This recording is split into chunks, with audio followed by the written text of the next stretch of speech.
Chairperson delegates, I want to welcome you all to our 49th Annual Delegate Conference. I want to especially welcome Minister Donnelly and wish him well in his role as Minister for Health. In concluding my address to last year's Annual Delegate Conference, one of my final remarks was, this has been an extremely demanding and challenging year, and I have no doubt we have many and bigger challenges ahead of us. Well, little did I or any of us know the enormity of those challenges with the impact of the COVID-19 pandemic on our health service, society, and in particular, frontline workers for the past 8 months. Because of the pandemic, I'm delivering my report in this now all too familiar environment of virtual medium. This format of presenting is both surreal and unprecedented, and I sincerely hope it is the first and last in which conference is delivered virtually. However, it is just one of the many ways we have had to adapt and change our lives and work practices in the face of COVID-19. But our priority is to keep everyone safe and well. This year is, of course, the year of the nurse. It is fitting tribute to the work of nurses, though unfortunately, we had to postpone the events we had planned to celebrate this important milestone. But apart from this being the year of the nurse, the COVID-19 crisis has brought home to everyone the hard work, dedication, and sacrifice that nurses give every day of their working lives. Unfortunately, it took a pandemic to recognize and appreciate the expertise, commitment, and value of nursing in the health service. Much of the COVID-19 focus has been on the general services, but make no mistake about it, this virus has had an impact on all our members in the mental health, intellectual disability, and ambulance services, and how these services are delivered. At the start of the pandemic in March, engagements commenced between the health unions, HSE, and Department of Health, addressing COVID-related issues. Initially, these engagements were on a twice-weekly basis due to the rapidly changing working environment for our members. The ever-changing environment in relation to COVID-19 issues continue to be addressed in this forum on a weekly to fortnightly basis. Some of the main issues addressed were supply and access to PPE, policies, pay rates for intern students, premium payments for special leave with pay for COVID-19, and annual leave for childcare. The premium pay and childcare issues were successfully resolved in the WRC. The intern rate of pay, student rate of pay was increased, and we continue to engage with the Department of Health in relation to student pay allowances and other entitlements. And from our emergency motion this morning, we are looking for urgent engagement on this matter. It has been confirmed that students can access pandemic unemployment payment if they have lost their part-time job due to COVID-19. The review of the allowances will be completed by the end of November. However, we are looking for a more urgent update in relation to that matter. The Mental Health Commission published a paper in July which reviewed the data and observations gathered from the Irish mental health services during COVID-19 from the 4th of April to the 6th of July. Data was collated from 181 residential services comprising of approved centres and 24-hour staff residences, with a total bed capacity of 3,899 beds. Overall, 28 of the services reported having a resident who was COVID positive. This equates to 15% of these services. This is a testament to how well this pandemic has been managed overall by the mental health services, with our quick response and adoption of services to manage the virus. Unfortunately, in April, we saw the deaths of 9 residents in the Maryborough unit in Portlaoise, and I want to extend my sympathy to the families of the bereaved. This was a very difficult and challenging time for the nurses in the service, and I want to commend them for their management and dedicated response to a very difficult, stressful and sad occasion.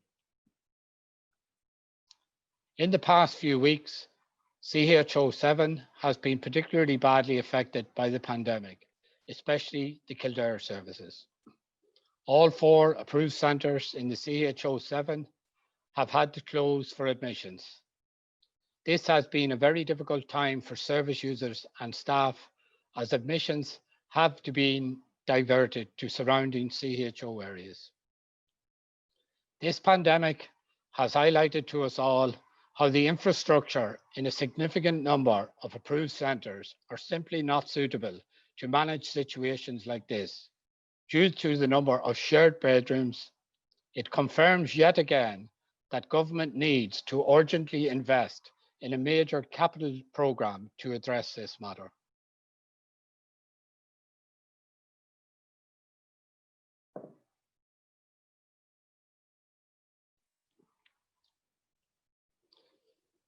It is unfortunate that I must report to conference that in this past year we have confronted 2 major disputes that remained unresolved from the previous year. These are the nursing recruitment and retention dispute from the previous year and the ongoing NASRA branch dispute, which I will address later in the report. Delegates, since our conference last year, the long and protracted recruitment and retention dispute was finally resolved, but not without our need to resort to action due to the lethargic and disingenuous approach taken by the employer. This culminated in our members not making themselves available for overtime from the commencement of duty on the 11th of July 2019. Due to the over-reliance on overtime to maintain services, this action had a huge impact on numerous services throughout the country. Following intense negotiations under the auspices of the WRC, the action was suspended the following night. A derogation was given for the recruitment of mental health nurses, with 250 recruitment forms approved that evening, and assurance given to fill vacant and development posts on an ongoing basis. Agreement was also reached to refer the outstanding matters to the Labour Court. Following 3 Labour Court hearings and subsequent engagements with the employer, measures were proposed to resolve this dispute. The NEC met on the 26th of October 2019 and recommended acceptance of the proposals, which were subsequently accepted by ballot of the members. The key elements of the agreement: enhanced nurse contract have been issued with an effective date of March the 1st, 2019. The location allowance has been increased by 20%, effective from the 1st of March 2019. Qualification allowance has been increased by 20%, effective March the 1st, 2019. The senior staff nurse eligibility criteria reduced from 20 to 17 years, effective from the 1st of November 2019. 2% of mental health nurses to progress to AMP level, and RNIDs working alongside or supervising social care workers in intellectual disability services upgraded to CNM1. Also part of the agreement was the establishment of an expert review group on nursing to examine promotional grades, taking into account the enhanced nurse salary scale. Representations were made in the initial stages in relation to the composition of the group. However, we were invited to engage and forward a submission, which we did towards the end of September, and we met with the group last week to further elaborate on our submission. Further engagements are expected in the very near future.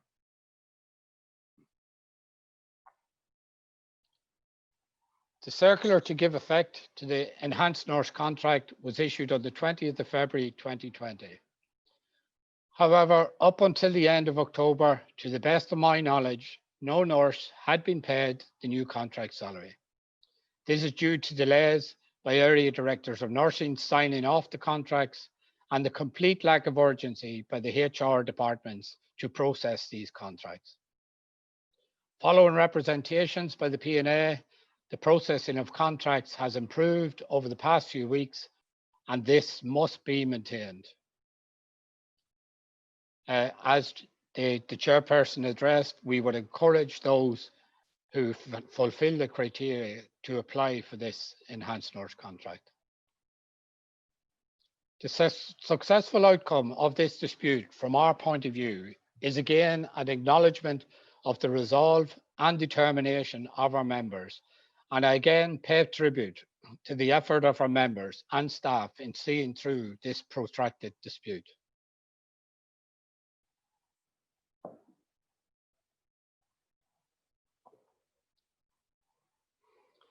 Our campaign in relation to the right of our paramedics, advanced paramedics, and emergency medical technicians to be represented by the union of their choice continues. Our NASRA branch, which was established 11 years ago, are now 2 years in dispute. To date, this has entailed 8 strikes and 3 rallies outside Dáil Éireann. As with all frontline workers, our ambulance personnel members have brought their dedication and professionalism to a new level in response to the challenges of COVID-19. On a daily basis, they are selflessly putting their own health and that of their families at risk in the interest of the wider community, yet they continue to be denied the fundamental right to be represented by the union of their choice. That injustice was forcefully demonstrated at the height of the COVID-19 pandemic, when PNA had to warn the HSE that our ambulance personnel members were being ignored and bypassed in the circulation of important COVID-19 information and protocols, which were being distributed to other union members throughout the country. We resolved this matter and ensured a channel of communication with PNA was opened with the HSE. It is shameful that such an intervention was required. In the worst public health crisis in this country for decades, to ensure the distribution and communication of vital information to protect the health and safety of our members. Well, I can assure you that this incident and others over the past 8 months has strengthened the resolve of our members to achieve their fundamental right. In the lead up to the general election in January, our members carried out an intensive lobbying campaign, generating support from the then opposition parties at that time, some of which are now in government. We intend to hold all these politicians to their pledge of support for NASRA. Due to the COVID-19 pandemic, we have for now suspended our strike and protest actions. However, we have engaged with the Minister for Health, Stephen Donnelly, outlining the urgency in resolving this very expensive and unnecessary dispute, and reminded him of the extraordinary service our members have delivered to the public throughout this pandemic. The COVID-19 crisis has demonstrated the public support and gratitude for all frontline workers, and ambulance personnel are certainly to the forefront in the high regard they are held in by the public. It seems inconceivable after all that our frontline services have been through, that our ambulance personnel will again have to stand in protest outside Leinster House in demand for their right to be represented by the PNA, a recognised trade union with 50 years experience. If we are again forced into protest action at the Dáil, we will be demanding that politicians explain to the Irish public why it is that 11 years after forming a branch within PNA, these highly dedicated professionals are still denied the right to be represented by the union of their choice, not the choice of the employer.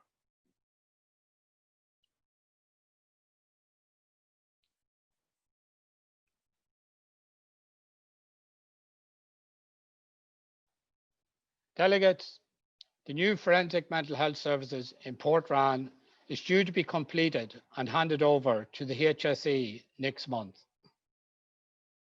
This is by far the largest capital development of mental health services in the state and is the second largest capital health development in the country, next only to the new Children's Hospital.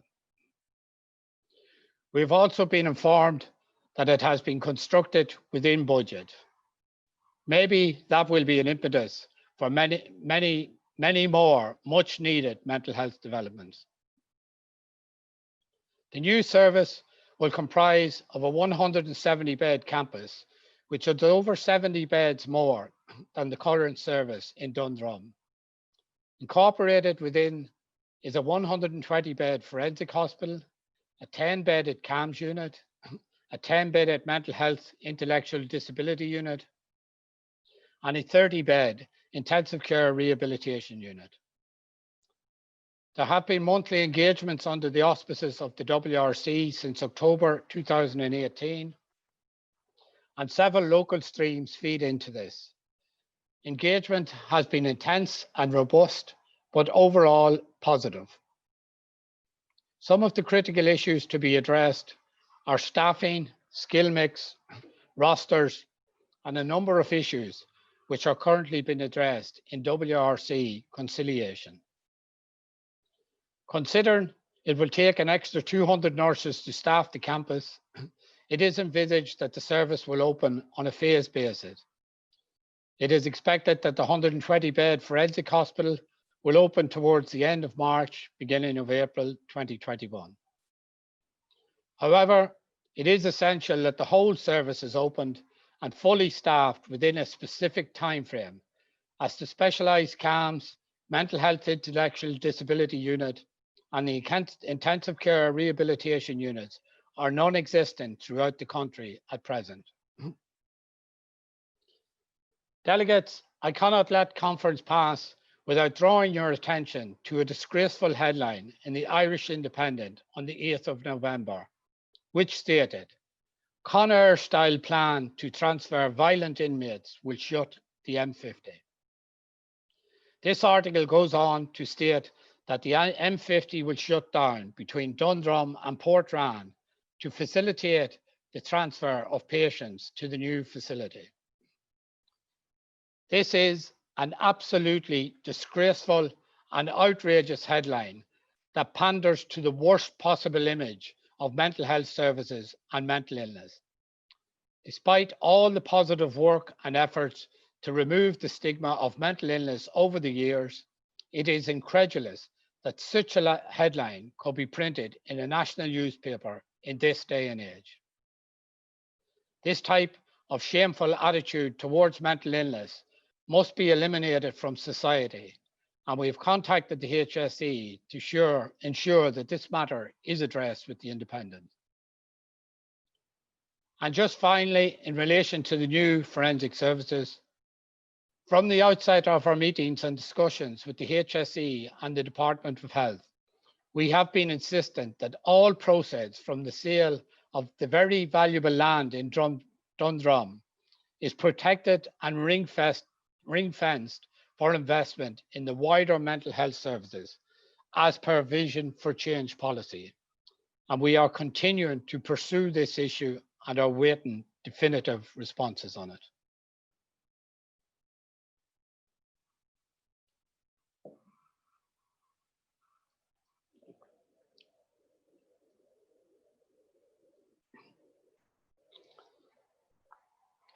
There are two major transfers of services from Section 38 providers to the HSE imminent, involving St Vincent's Mental Health Services in Fairview and the St John of God Community Mental Health Services and Intellectual Disability Services.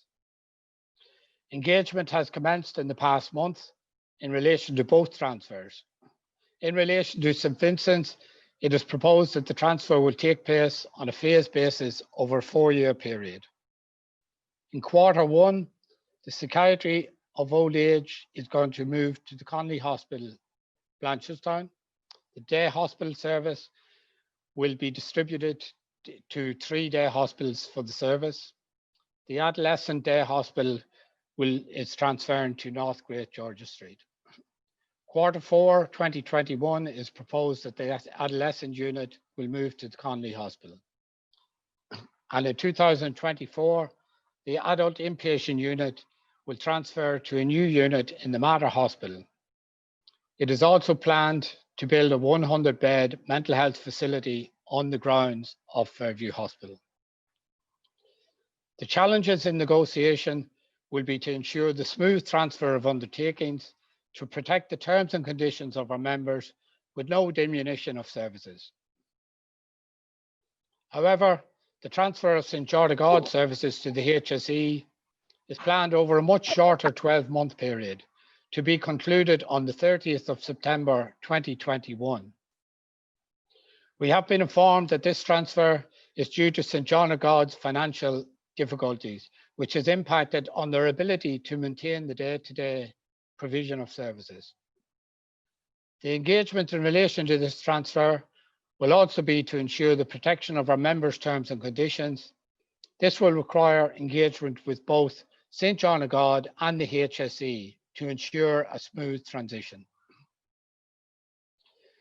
It is also vital that the provision of services is not diminished in any way, and we will be insistent on this. Whereas the transfer of the community mental health services to Clonwira is confined within the CHO6 area, the transfer of the intellectual disability services will be throughout all of the CHO areas and would present a huge challenge to ensure a smooth transition with no diminution of services. As you are aware, for a number of years, we have had issues in relation to the governance of the ID services, particularly in Section 38 provided services.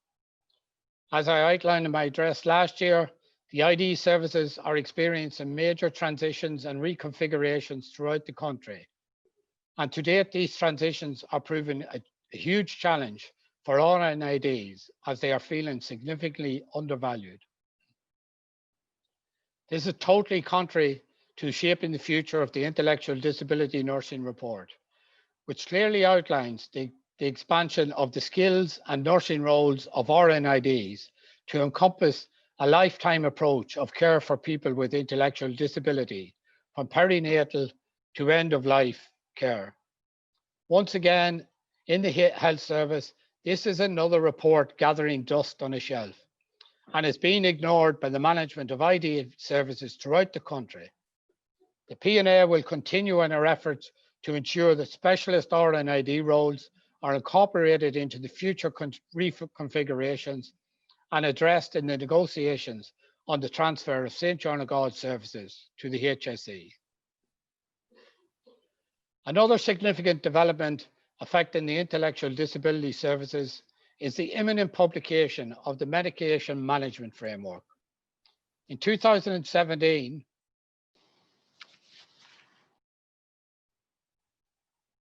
a steering group was established to develop a national medication management guidance for staff in the disability services.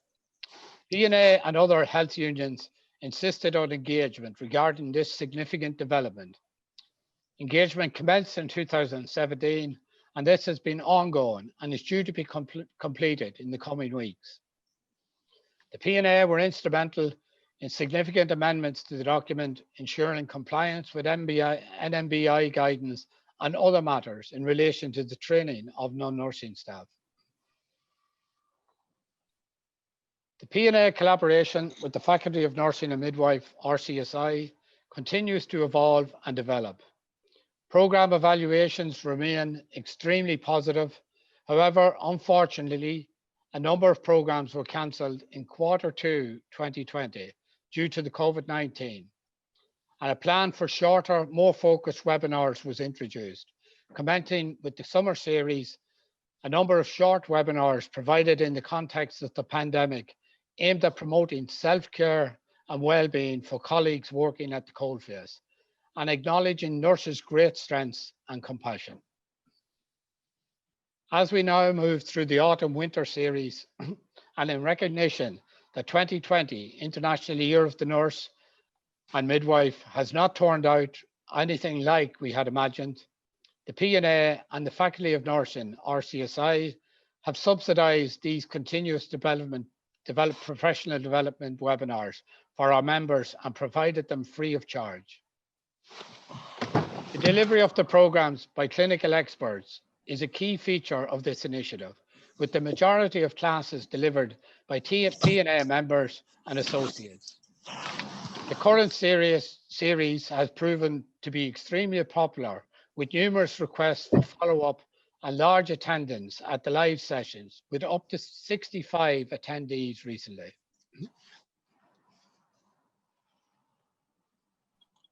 It also gives me great pleasure to refer to the staging of the play A Face in the Crowd, together with the RCSI.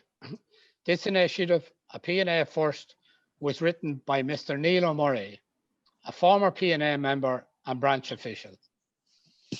The play originated in County Wexford with the support of Wexford Mental Health Association and was co-created with service users. The play authentically depicted the lived experiences of service users living with mental illness. Two performances of the play were staged, with an afternoon performance for local schools and an evening performance for the general public. The evening programme, introduced by RTE's Ray Darcy, was staged to a full house where over 400 people attended. We especially wish to acknowledge the storytellers whose experience of living with mental distress were shared on stage, and for their attendance and support on the night. Delegates, unfortunately, Horatio had to make the sad decision to cancel its Berlin conference in May due to COVID-19. This was obviously a disappointment to those registered and scheduled to attend, and we will keep you updated in relation to the next conference.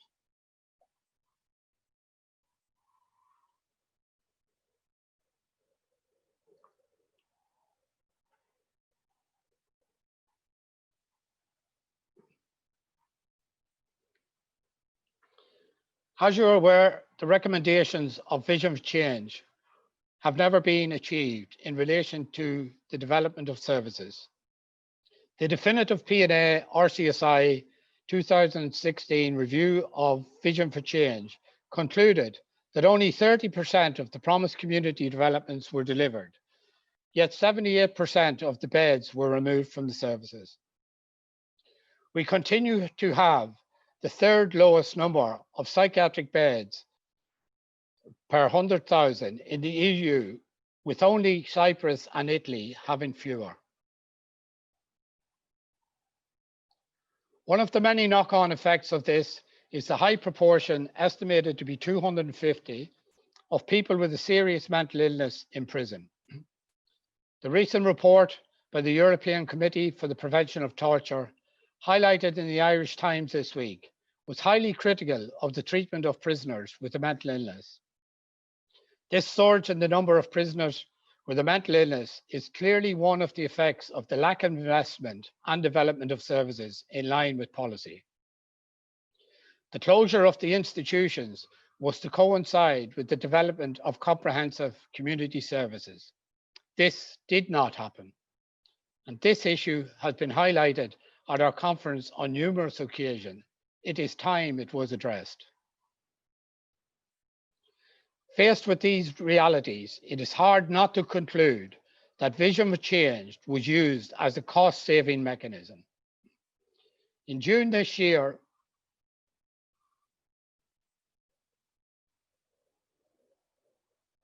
the successor to Vision for Change, Sharing the Vision, was published. Despite numerous assurances, the PNA were not consulted in the formulation of this new policy, even though our members are by far the main stakeholders in the delivery of mental health services.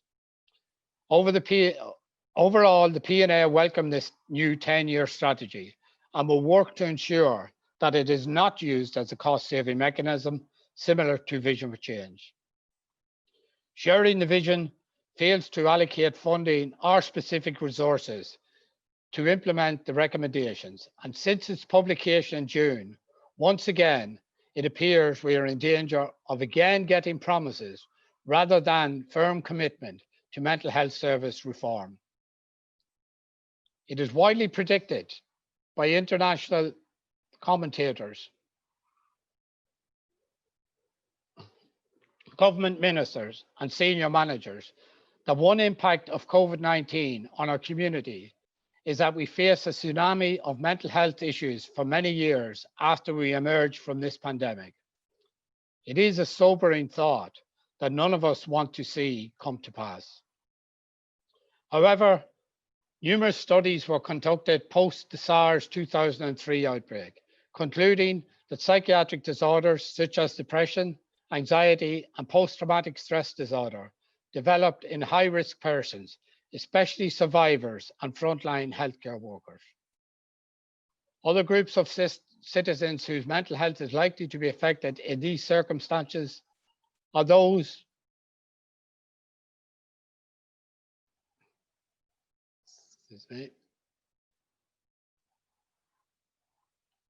apologies.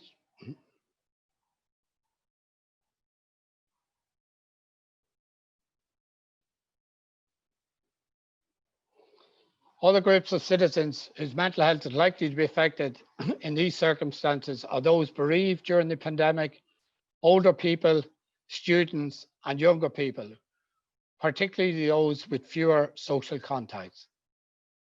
And of course, we cannot forget the many people whose jobs and livelihoods are impacted and the pressures this puts on individuals and families.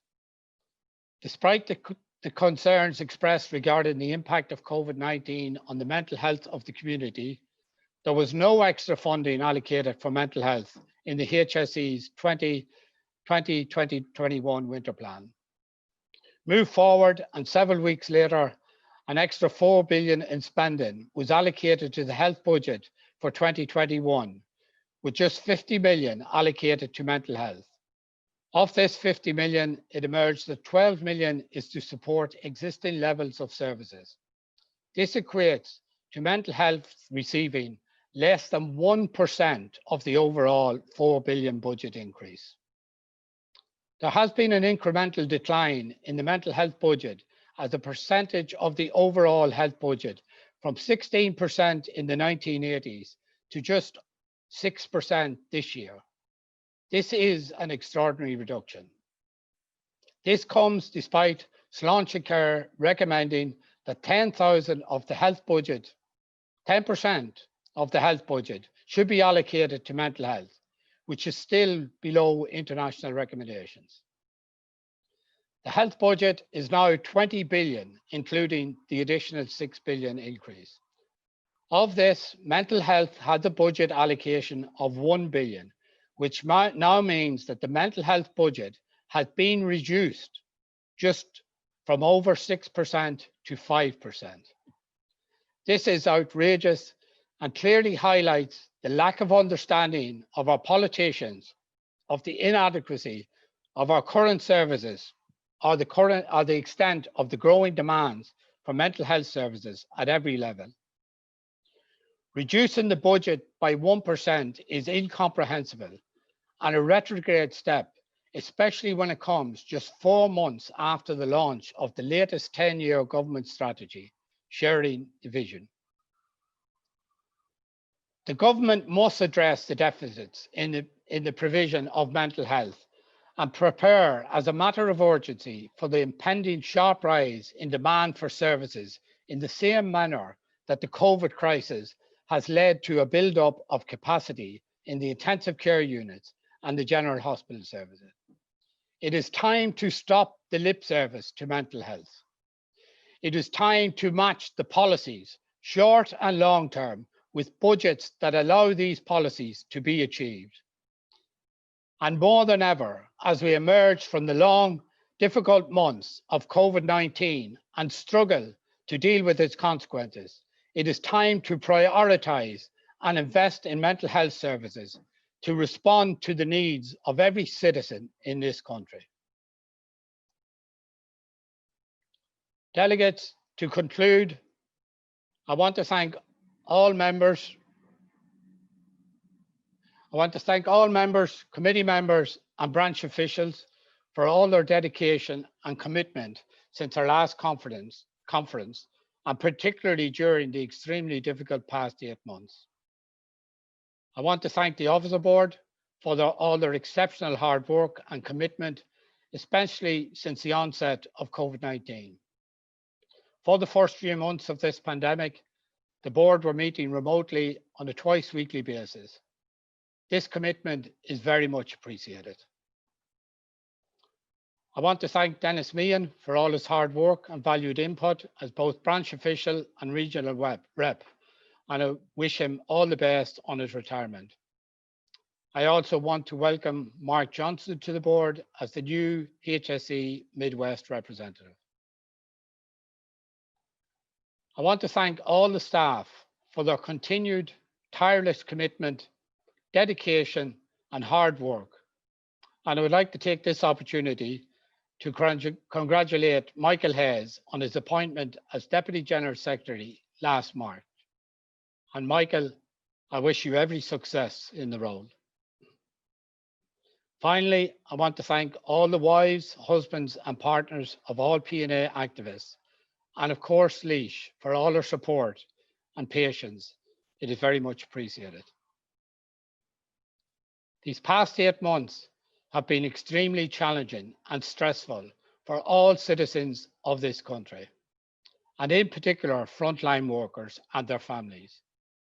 I want to commend all our members on how they met these challenges with commitment, dedication, and pure professionalism.